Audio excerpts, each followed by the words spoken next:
The fugacious nature of oil and gas means that you can drill a well on one property and end up producing oil and gas that was previously under a neighbor's property, and vice versa. The rule of capture was not a new concept because rule of capture principles were already in use under English common law for migrating resources such as groundwater and wild animals.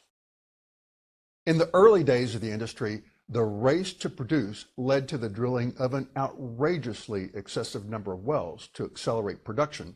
Most conservation laws were in place prior to the advent of horizontal drilling, which has become widespread in areas with unconventional resource development, such as production from shale and other tight rock. And there are some areas where certain types of operations are banned, such as hydraulic fracturing, which prevents development of unconventional resources. However, you lose ownership of any portion that subsequently migrates off your property, and you can gain ownership of any additional oil and gas that migrates onto your property. Ownership of land includes a variety of rights that are often referred to as a bundle of sticks in law courses. Each right, or stick, has different characteristics and uses.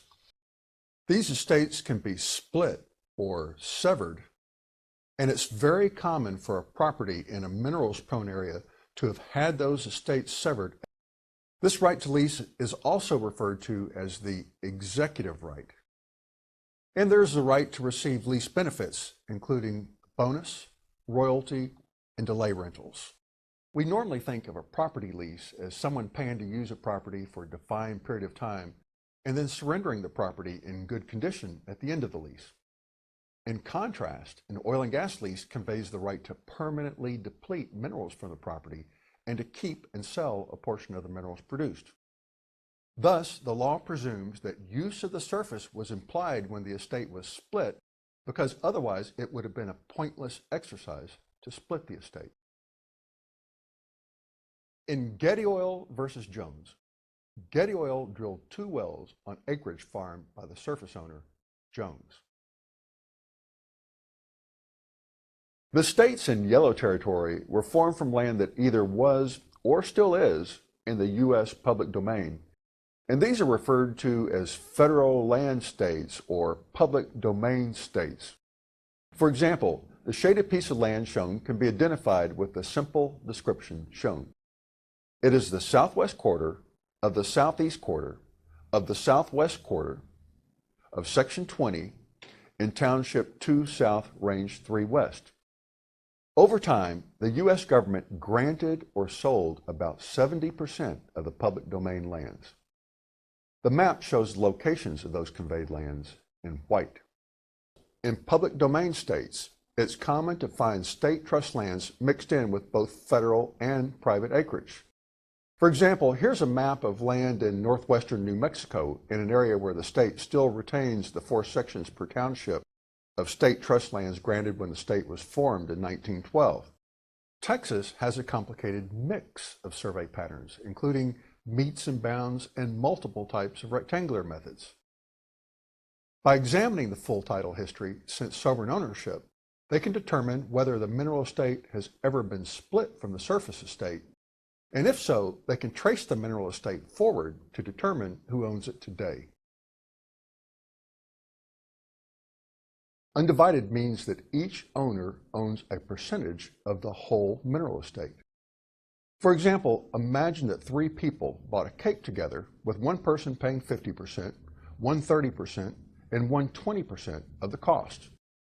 They could cut the cake to deliver each party their share, but unless and until they divide the cake, they each have an undivided interest in the whole cake equal to their share. Thus, it's not uncommon for a mineral estate severed long in the past to have a large number of owners, and there could be many separate surface estate parcels overlying the mineral estate if the surface had been subdivided over time. Any tenant in common in a mineral estate has a right to develop and produce minerals with or without the consent of the other owners. The types of joint ownership that we just discussed, tenancy in common, joint tenancy with rights of survivorship, and tenancy by the entirety, are all concurrent forms of joint ownership where multiple parties have ownership at the same time. However, there are also successive forms of joint ownership in which one party has a current right to use a property and another party has a future right.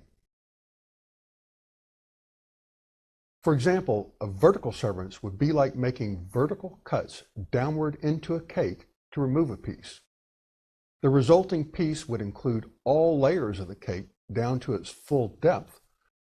It's possible to carve or sever a royalty interest out of a mineral estate that doesn't have development rights or executive rights.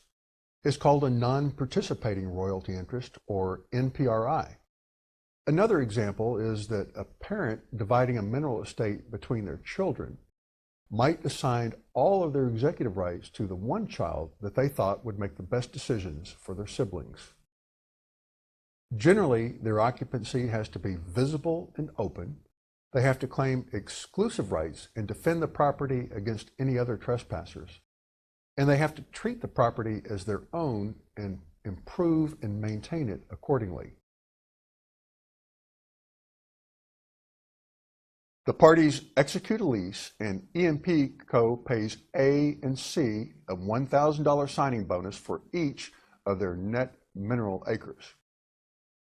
If a successful well is drilled and production is established, A, B, and C will be paid monthly royalties based on their net revenue interests, which are shown. There are three types of royalty interest, and we've included all three types in this example. There's the non-participating royalty interest, or NPRI, carved directly out of the mineral estate. There's a royalty interest arising from a lease that will be received by the lessor. This is often called a lease royalty or landowner's royalty. And then there's an overriding royalty interest, as just mentioned, which is an obligation burdening a working interest. Many farm-outs are structured in two steps to improve the tax treatment. Step one is that the farmer assigns 100% of their working interest to the farmee in exchange for an overriding royalty interest with a reversionary option that allows them to back into a working interest after the farmee achieves payout on their carried costs. Carl did not accept EXCO's offer because he was doubtful that oil and gas would be found and wanted more cash up front. He was able to negotiate a lease with YCO that gave him a $4,000 bonus per net acre, but only a 12.5% royalty. The distribution of all revenue percentages equals 100%, and the distribution of all cost percentages equals 100%. EXCO is elected operator. EXCO's duties as operator are defined, including conducting the work, paying all costs, and billing the other working interest owners monthly. D fulfills her production payment obligation. EXCO sells their working interest to JCO and retains a 20% net profit interest. This agreement defines net profits as JCO's net cash flow after cost with a carry forward of any negative cash flow. There's no such thing as a standard lease form today, although a lease form originally known as the Producer's 88 became a popular standard in the early 1900s. Producer's 88 was the name given to the form by the printing company that first printed them for an oil and gas customer, and they included the form name at the top. The reason that I'm talking about these old forms is that the term Producer's 88 continued to be used for a long time and is still often printed on lease forms today. However, the language in the leases bearing those form names evolved over time in different ways and in different places, and you can no longer compare two leases with that form name and expect them to be the same. Next is what's called the granting clause. It begins by acknowledging that the lessor received consideration or compensation for the rights that they grant in the lease. That's needed because under contract law, a contract is generally not binding on someone that gives something unilaterally and receives nothing in return. There needs to be evidence of consideration. Next is a clause describing the term of the lease, called the habendum clause. It states that the lease will be for a term of a certain number of years, which is the primary term, and as long thereafter as oil, gas, or other hydrocarbons are produced in paying quantities from the leased land, which is the secondary term. The term paying quantities by itself is vague as to what it means, as well as how quickly a lease will terminate if paying quantities cease. For example, if a lease has been consistently profitable, but then oil and gas prices decline and cause losses, will the lease terminate right away, or is the lessee given some time to see if prices recover? Next is the royalty clause. The royalty clause usually addresses oil and gas royalties separately because the method for marketing and delivering oil is different than for gas. Royalty owners can check those prices for reasonableness by comparing them against widely published crude oil price benchmarks, such as West Texas Intermediate, or WTI. WTI is a high-quality, light and sweet crude oil blend that has a strong market value. So, the quality of oil produced at a lease location could be worse or better than WTI, causing it to have a lower or higher market value. The lessor is usually not given an option to take their gas royalty in kind, but is rather paid for the market value of the gas as it exits the production equipment, generally referred to as a point at the well. A gas stream is mostly methane, but it can also include heavier gases such as ethane, propane, and butane, as well as suspended hydrocarbon liquids. We just discussed that some of those suspended liquids can drop out in the field as condensate, but some remains in the gas stream. The plant dehydrates the gas to remove any remaining water, treats it to remove any remaining contaminants, and then cryogenically chills it to liquefy out the heavier gases and suspended hydrocarbon liquids. There's been a growing incidence of lessors arguing against bearing a portion of post-production costs.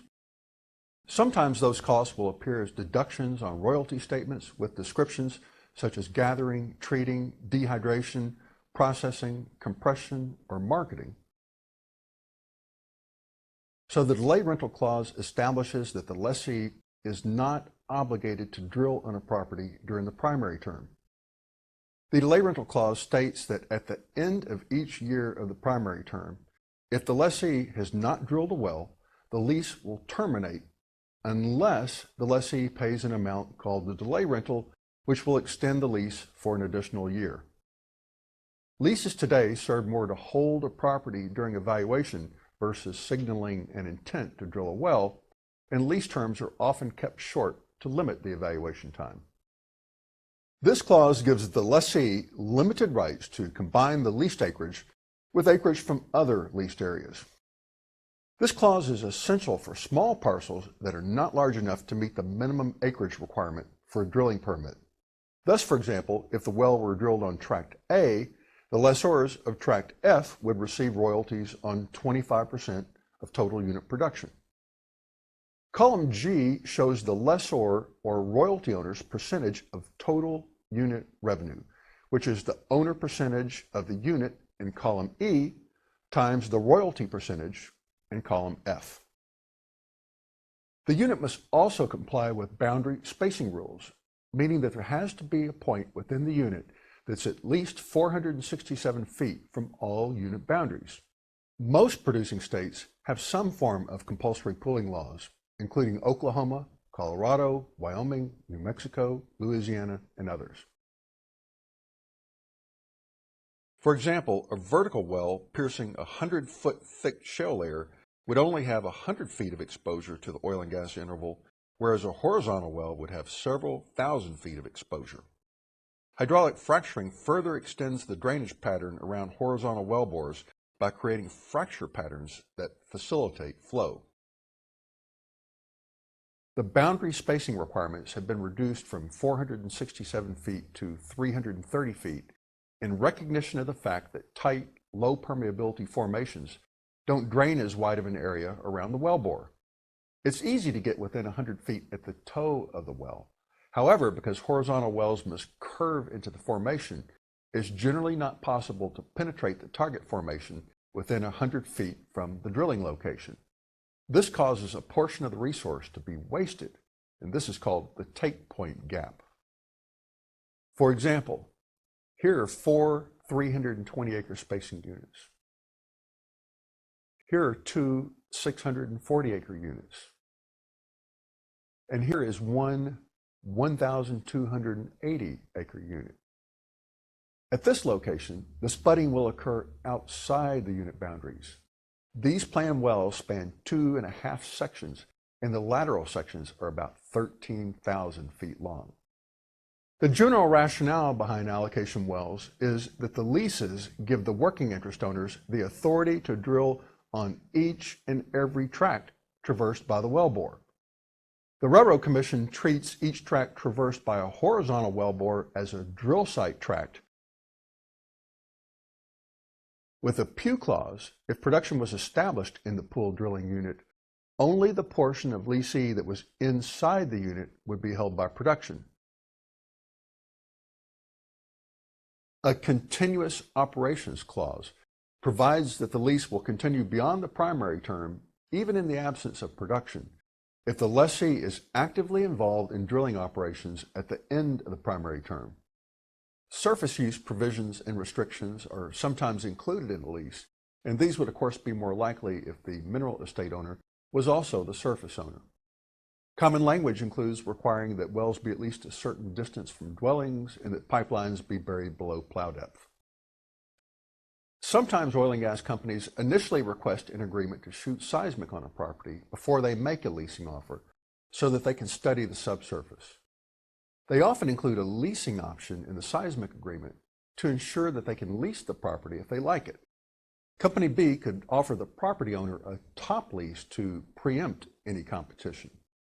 The top lease wouldn't take effect unless the existing lease expires before the term of the top lease ends.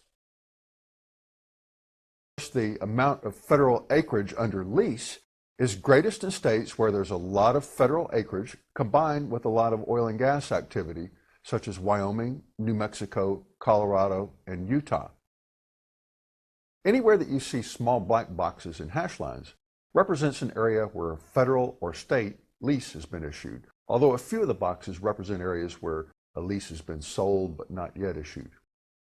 The white areas represent lands where the surface is privately owned.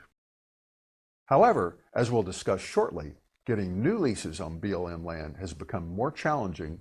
Some lands have been withdrawn from leasing, and the surface use restrictions have become more stringent on land that is available. It's an important issue because BLM policies and procedures impact a huge amount of acreage in Western energy states. Accordingly, we'll get into this issue a bit further. The BLM is organized into state, district, and field areas. For example, Utah is divided into 5 districts and 11 field areas with field offices in each area. When a resource management plan is complete, it will place all lands in the planning area into one of 4 categories with respect to oil and gas leasing. These categories are, number 1, areas open to leasing under standard federal leasing terms and conditions. Number 2, areas open to leasing subject to moderate stipulations. As of 2017, the primary term for all leases was 10 years. The royalty was 12.5%. Delay rentals must be paid at $1.50 per acre for the first 5 years and $2 per acre for the next 5 years. In the resource management plans, there were no lands closed to leasing. In the master leasing plan, a substantial portion of the acreage is now closed to leasing. The federal government owns the oil and gas rights from the state boundaries to the edge of the exclusive economic zone. They call this the Outer Continental Shelf, or OCS. The preparation of a 5-year program is a long, multi-stage process requiring an environmental impact study, coordination with multiple federal and state agencies, and public involvement throughout. Most of the OCS is closed to leasing. For example, there had been no leasing in the Atlantic region from 1983 to 2009 due to a combination of restrictions imposed by Congress and presidents during that time. and the record depth for a well drilled so far was in a little over 10,000 feet of water. Costs rise exponentially with water depth. Costs also increased with distance from a shore base. If we take a closer look at an active deepwater area, you can see long flow lines running between platforms and isolated well locations. Those distant wells have control wellheads installed on the ocean floor, called subsea completions. The survey areas are further divided into lease blocks. The maximum and most common size of a lease block is 3 statute miles by 3 statute miles, which is 9 square miles, or 5,760 acres. The last sale had been for the Arctic Chukchi Sea area in 2008. The sale drew high interest and generated $2.6 billion in lease bonuses from the sale of almost 500 blocks. However, the formidable regulatory hurdles and intense public opposition faced by the winning bidders during the years after the sale severely impeded their ability to explore their acreage. That, combined with disappointing test well results and falling oil prices, sapped all interest from the area, and all of the acreage was relinquished at a complete loss, along with billions of dollars spent on work programs. For example, in a 2017 sale for the Gulf of Mexico, all blocks had an 18.75% royalty. Shallow water blocks on the shelf had a 5-year primary term, a $25 per acre minimum bonus bid, and a $7 per acre annual rental, whereas deepwater blocks in the same sale had a 10-year primary term, a $100 per acre minimum bid, and $11 per acre rentals. A reference to minerals in, under, and produced from a property indicates a mineral interest, whereas sole use of the words produced and saved or sold from is an indication of a royalty. The seller's bank will send the documents and the bank draft to the buyer's bank, and the buyer's bank will forward the documents to the buyer and await payment authorization. If authorization is received, the buyer's bank will send payment to the seller's bank on the bank draft due date. For example, suppose that someone bought a mineral interest and failed to record it.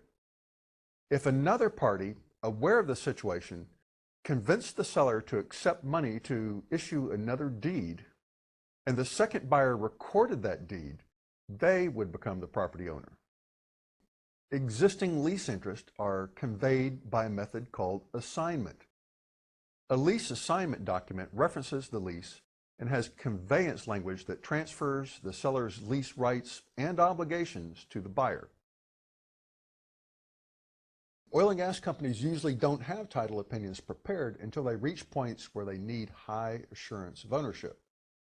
The points or stages where high assurance of ownership are needed could be before paying for leases, before doing expensive work on a property, such as drilling a well, and before distributing production proceeds if a discovery is made.